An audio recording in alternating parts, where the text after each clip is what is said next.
everybody, and welcome back to another Mythology Monday. If you haven't already subscribed, make sure you do so you don't miss any of my Mythology Mondays where I talk about my book series, The Head, the Heart, and the Heir, and give you a little bit of insider information in the mythology and the world building that I've created for my series. So today we're going to be talking about the next sorcerer line. The sorcerers, of course, live in the Forbidden Lands in the world of Tauren, and the line we're discussing today is the line of Merlin. So now you can probably guess who the founder of the Line of Merlin is. Yes, Merlin from Arthurian legends. Now their line mark, if you remember, the line mark is the little mark they get on their neck when they become of age and you know for sure what powers they have. So that mark for Merlin is the infinity symbol, and their color is a dark violet color, and their powers, well, their powers are pretty much the most unique powers we have in the world of Tauren. Merlin sorcerers have varied powers. And what I mean by that is, for all the other 9 lines, if we had a book on the powers of the sorcerers of Tauren, Salem would have a chapter and it would list all the fire power they have. Poseidon would have a chapter and it would list all the different types of water and weather power the Poseidons have. Merlins, however, are born with random powers. They don't come from a specific line. They can have varied powers from different lines. They could have 1 from Salem, 3 from Poseidon, 2 from Heir. There's no way to decide or figure things out. Essentially, if you took that book of 9 chapters, the other lines, you would just randomly grab pages out of it, and that's what you would end up with.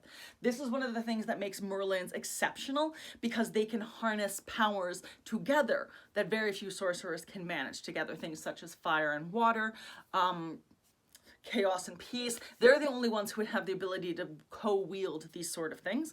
The other thing that makes the Merlin line so unique is that it's the youngest line in the world of Tauren. Now, the sorcerers all kind of showed up. The other 9 lines started around the same century, so all within 100 years of each other, and have 17 generations since the founding from their gods or sorcerers and people in that. Merlin, however, only has had 3 generations. So they had Merlin showed up, got married, had a son named Hermes. Hermes then went on to have Victoria, who is Alexandria's mother.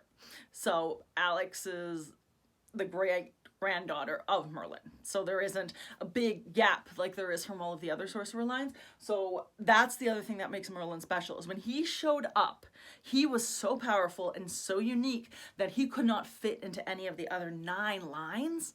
And instead, the sorcerers just made him his own line, which of course made a really big job for the Mirror Titan at the time, because they had to split the world now into a 10th portion in order to give a place for Merlin to live, because each of them have their own territories and that in the land. But yeah, so Merlin's line is unique, not only because of the powers, not only because it's young, but because it's so young, there are so few of them. The other lines have been around for 17 years when 17 generations. When the Salem line started, it was started by a bunch of Salem sorcerers. The same with the Celtics, the same with the Heir. They all had multiple people who had these gifts and had children, and they flourished quickly. But Merlin was by himself, and he only had 1 son himself. And so his son went on to have multiple children, which means the line has grown slightly, but it still is limited to Alex and her cousin Majesti. So because of that, the line is unique in that they can wield strange powers, and also they just do a lot of things that other people can't do, which does make them really special, which is one of the reasons that's one of Alex's 2 main lines, is she's got Merlin, which lets her wield all these other special things that not everybody can handle. But so, yeah, Merlin is frankly one of my favorite lines. I do love Arthurian legends. I love the story of Merlin. If you don't know the story of Merlin himself, he became obsessed with this, like, Fey lady of the lake, and she tricked him into going into a cave and then sealed him in there. So in my world, he wandered through that cave, and when he came out, he was in Tauren. So, yep, like I said, the sorcerers went right for him. It was clear he was magical. It was clear he belonged with them. They brought him in. They gave him land. They let him become one of them and gave him their own line. So he was the first Titan of Merlin. And like I said, their line is so unique and so special and so powerful. Even if they weren't around wearing purple and people laugh at their really ugly robes, it doesn't matter, because they could kick everyone.